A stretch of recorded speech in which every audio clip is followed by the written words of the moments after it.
Hello everybody, it's Jetsimmer here, and it's been absolutely a long time since I last uploaded a video, but here we are at a new generation of flight simulator.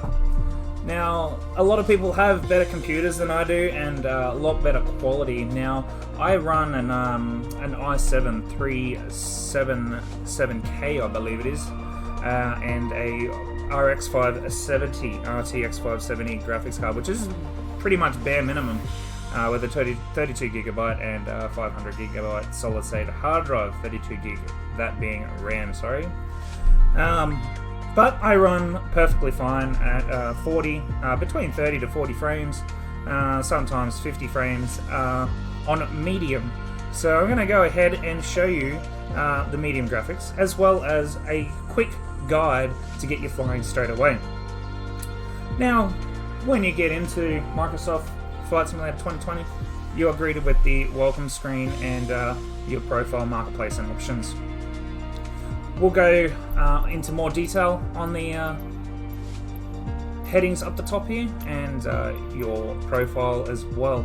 But to get started, first off, you need to make sure that you have your controls sorted, which will be in another video. But apart from that, let's get on and get to it. So we'll go ahead and click on World. Now the first thing you're going to see is probably something very similar to like this. Not scrolled in, and you may be in live weather, you may not be. At the moment I'm in live weather. As you can see, the darkness is in roughly the right position to what it is in the real world. And the clouds are somewhat where they should be as well. But we want to go ahead and pick an airport. Now you can see some stars here. That's if you have like premium areas, part of the premium deluxe, or some like POIs that have been handcrafted for your leisure to check around. But anyways, we're going to go ahead and go on into Brisbane, and we're going to do a short flight down to Archerfield just to give you an idea of what it's like to fly in a larger city and see what your performance can hold. This is also a performance for me as well, just to see what I can do whilst recording, since I haven't recorded for a while, but here we go anyways. So we're going to go ahead and scroll on in, and you'll see all the parking bays. Now if you hover over a particular parking bay and this one says gate, that means it's somewhere like an international, or it's a domestic terminal. So we don't want to go ahead and park a GA aircraft here, and then you'll have ramps over here, so that's more maintenance and cargo. Now there might be cargo at this end here. Yeah. So we're looking for parking bays. So you'll see here, some say ramp parking, but if you know the airport, you know where not to go. So down here is on Brisbane is our parking base for the GA aircraft. So we're going to go ahead and click 99 and we'll set departure. Now Brisbane Airport does not look like this anymore. We don't have that cross runway, it's now gone. We actually have two parallel runways, one over here and one there. I don't know if you can see my mouse, but it's out to the left of the screen, if you know what I'm talking about. Now at the moment it's telling us what the direction in knots is at 242 at 14. So what's that mean? We'll get that in another video. Anyways, you go ahead and click fly after picking your aircraft up here, and click on there and select your aircraft. Today we're going to take out the DA40 and we will take you around Brisbane.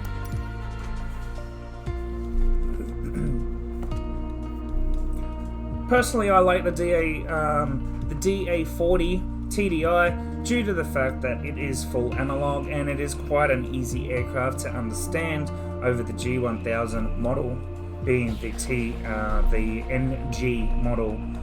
The G1000 does come with a lot of perks, but it is quite confronting for the average player or someone that is brand new.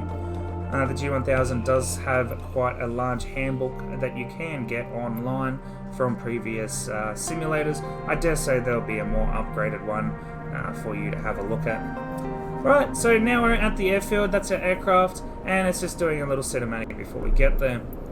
Then we'll go ahead and click ready to fly. and you're greeted with the cockpit. Now, I don't know if this is just me or if it's just blurry. I have, for some reason, a little bit of a pixel issue being a medium, but you can somewhat see the gauges when you get up in the air and the sun's not behind you anymore. The gauges are a little easier to see. However, we are in Brisbane at the lovely General Aviation Airport. It's not really proper. There should be buildings in front of us instead of trees. There's some buildings over there, but yeah, unfortunately it didn't make the cut here in Brisbane. Hopefully there'll be an Orbix or something in the near future. However, we'll go ahead and get started now. I do have TrackIR. If you don't know what TrackIR is, I'll have another video for that. Also, yeah, let's get on to it.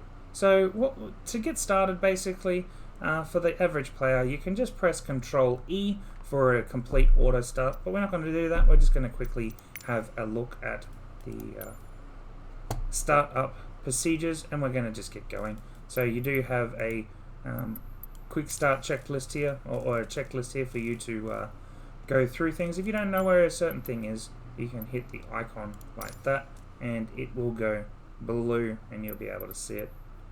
Go ahead and hit the icon again to turn that off. But we don't need that now, because I'll be able to start this pretty quickly, and we can get going. So first things first, we need our position lights. We need that turned on. Turn that off. Parking brake secure. Go ahead and engage the glow. Now you gotta wait for the glow. Some aircraft, it's just like priming the aircraft, and we're good to go. And we'll go ahead and start. Done. Now I just make sure that our oil and all that's all sorted, which it looks like it's going up there very slowly. We're good, and we've got half a tank of fuel on either side of the tanks. Go ahead and turn the avionics master on now. Taxi position, pitot heat, and we're all good to get going. Make sure that there's nothing in the announcement panel, and we'll have another quick. We'll have a tutorial on the GPS at a later date, so don't worry your socks about that just anytime soon. And yeah, all right. So first off, we need to check the Q&A. The easiest way to do it is just to press and hold B. Bam, done. We are good to go for Brisbane. Otherwise, if you know how to set Q&A by listening to like ATC, go ahead and do that. This is basically for the brand new player or the average player that has just joined the Flight Simulator world and wants to get a quick start go guide. Anyways, here we go. Parking brake off. Now we're going to do a real quick ATC call out. You don't have to do this, but we're going to anyway. So we're going to go ahead and click ground. Alright, then we're going to ask for a straight out departure, because we're going straight away out the... Brisbane ground, Diamond Victor Hotel, Echo Romeo Juliet, with Alpha request taxi we're for just takeoff, leaving departing straight off out. the airfield out to the west. Otherwise you can just do a west departure. Diamond Victor Hotel, Echo Romeo Juliet, taxi to and hold short of runway 19er left via taxiway November Mike Foxtrot. Contact tower on 118.0 when ready. Alright, so we just got to acknowledge that. So November Mike Foxtrot. So we need to know... runway 19er left via taxiway November Mike Foxtrot, Diamond Echo Romeo Juliet. Alright, so we can go get rid of that. So, oh sorry, I just totally forgot what it was. November Mike Foxtrot, okay.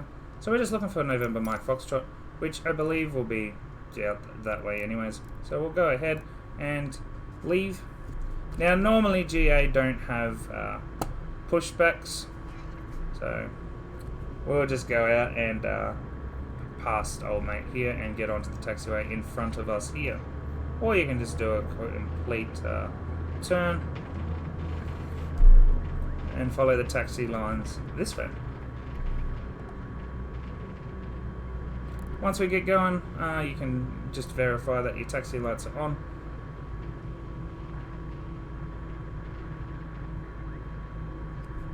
Now I do have the headset mode on, so it does sound a little quieter than it would normally.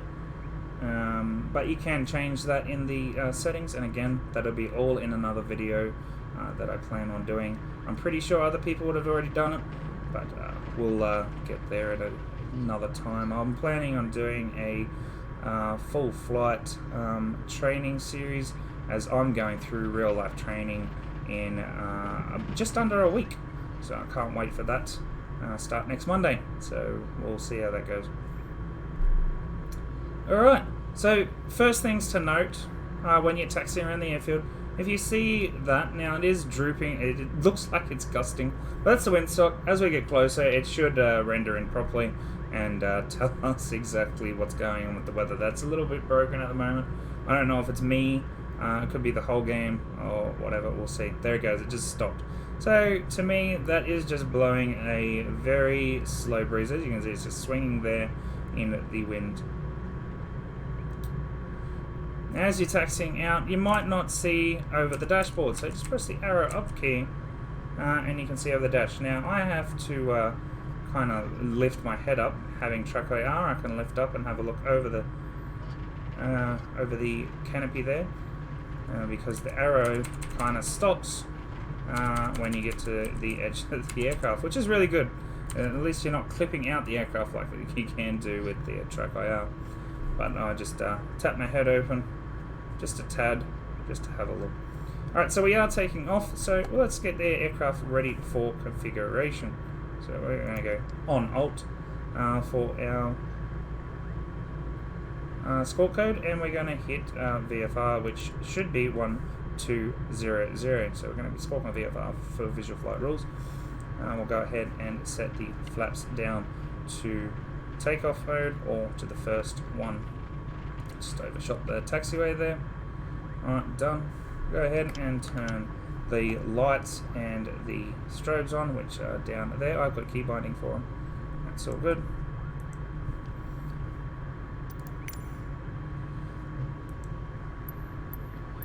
Alrighty.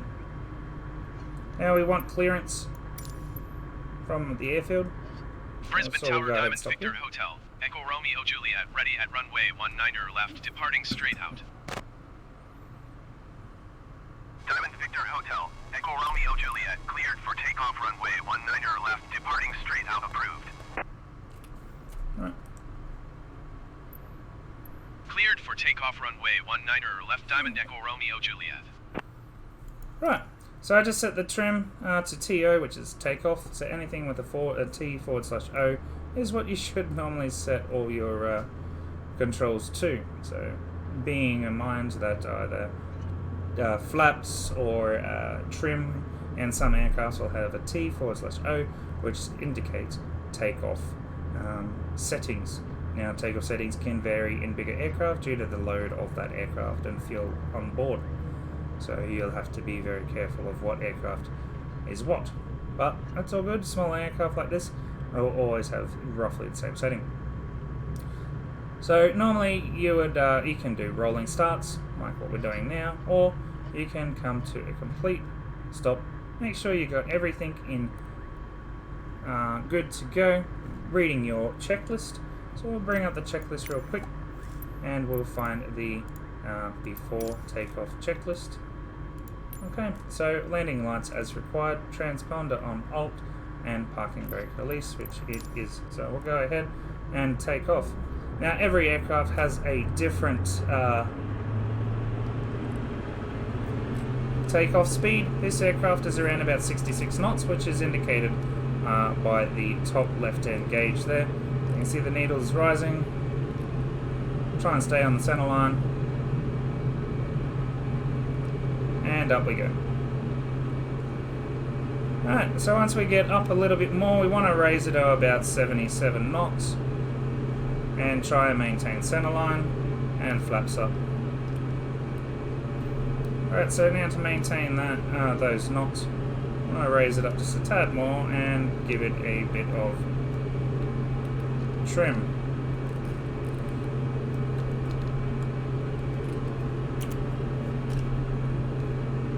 Now, just quickly glance back. if you need to find out where the runway is, not looking out that window, of course. You can't really do too much back there, but as long as you kind of have a guide down here on your lower bottom compass, which is called the direction or an E-direction indicator. We'll get technical names out in the future. Directional gyro, or we can use our compass. Compass is somewhat okay to use, but not all the time. So you need to continue on using the knob here to change it, very similar to the compass. Now the compass only works in certain conditions, so other than that you'll be looking at other means to keep your directions. Alright, that little beep you can hear is the outer or inner marker. I think it's the outer marker. Yep. And then you'll hear another one when we get further out. That's alright. So we'll head up to about 2,000. Diamond Echo Romeo Juliet, you are leaving my airspace. Frequency change approved. Alright. Frequency change approved. Done. Brisbane Tower Diamond Victor Hotel. Echo Romeo Juliet, frequency change. Alright, head up to 2,000. Now what we're going to do is we're going to set our pitch. So we'll hold our flat and straight and level. So we'll pitch, trim it, get our speed up just a tad.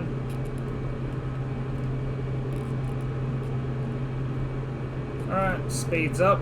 Now we'll bring our speed back to... In this aircraft we don't have RPM really.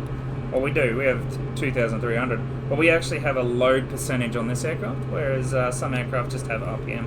Now in this one we're just going to change the load to 70% for our cruise speed. So that should give us a nice 120 knot speed, and we're nice and somewhat level. We're still rising a little bit, so it's just a quick touch up with the trim and we're good. Brisbane City off to our 1 o'clock there, 1 or 2 o'clock, and Brisbane River down to our 3 o'clock there, which leaps around past Brisbane City anyways. So that was a takeoff from Brisbane. We're heading over to Archerfield, which is a very quick flight for this evening, and it's where I'll be doing most of my training, so it is probably where I'll start my training series as well. As I do training in real life, I'll come back and replicate it here on the channel for everyone to see. I probably may be using a different aircraft to this, but then again, I don't really have to. Learning on a different aircraft in the sim might be beneficial for me, as we do not have a Piper Archer 3 in the simulator, so I can't give you a full rundown on my training. I'll have to use another aircraft, maybe the 172. I could use a Diamond, or I could probably use the Bonanza. But the Bonanza, we'll go ahead and get rid of that. Unfortunately, the Bonanza is a Garmin 1000, so might be not beneficial to do that one for the sole purposes of training. Most training aircraft, you'll be in a aircraft like this, all full gas gauges, analog control. So, alright, so if you don't know the area, VFR is quite hard to see and quite hard to do. So it's just like driving a car. You know the area, you know your landmarks, you know your roads, you know where you live and all that sort of stuff. So once you get up and you fly around your neighbourhood, you can kind of pick out certain landmarks. Now, back there was the Gabba, which is our cricket grounds, and over to our right here, we'll be able to see, it's probably over towards under our wing over there, is the rugby field. So we got our airfield off to the left here. Now we know that we were leaving from 19er, so we're probably going to have to come in on 28 down here on Archerfield. So we'll go ahead and swing around into a downwind leg for runway 28. Now we'll just do I think we'll do a right circuit. So the right circuit is right side of the runway. So runway 28 is running from left to right. So we will need to come in on the left hand side here and fly over. Now we could fly over quite close, but I'm going to go ahead and wait until we get to this junction just here, and we'll just spin up that direction. Alright, so now we're coming into the pattern, so we're going to follow this main road just here. Slowly start turning. Bring our load down to around about 20%, just to get that down, and we want to be around about 1,500 from the ground. So as the needle comes down, we always read the smaller needle first, so it says we're at 2,000, but obviously we're coming down now, so it'll be at 1,600 now, and we will level off again just here at 1,005. Most circuits you would do so you're closest to the runway, however we are coming to land, so we'll just go ahead and do a circuit from the right side. Otherwise, unless the tower is telling you to do a left or a right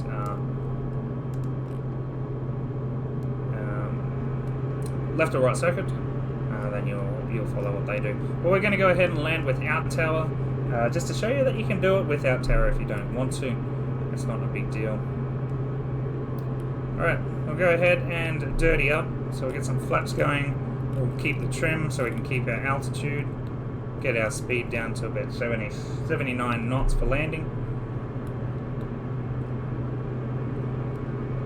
Now what we're looking for is 45 degrees from the threshold being the end of the runway where the piano keys are, which will be also in another tutorial. If you don't know what the piano keys are, you will find them.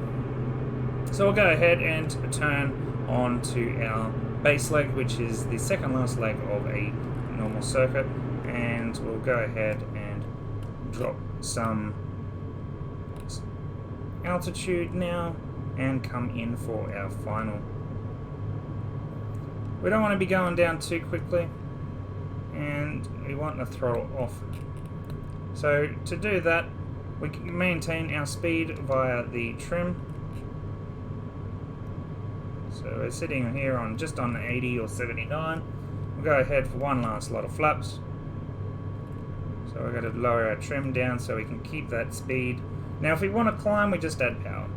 So when descending, power equals climb, trim equals speed. It's not the other way around, which some people get confused. So, alright, we'll come on in. We're probably a tad too high, or we could be right on the money. No, we're a bit high. Noticing the pappy lights. You got all four white there. I'll go ahead and cut that. So we need 2 red, 2 white, and that'll be a perfect landing. Now we don't want to land on the taxiway that we can see in front of the runway. We want to be landing around the threshold, so around about just after the numbers. So we'll go ahead and we'll come on in. Now we want to try and get the 2 red, 2 white if we can. Not a big deal if we can't. I actually don't think this one has that. Doesn't look like it, it's just green lights, just note that it's the end of the runway. So we'll go ahead and try and land on the numbers.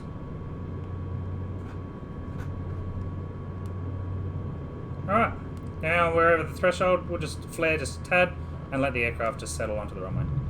You don't need to fully flare when it comes to landing. That is for bigger aircraft. For little aircraft, it's just a tiny flare and let it transition down to the runway. And that is pretty much it. So welcome to Microsoft Flight Simulator.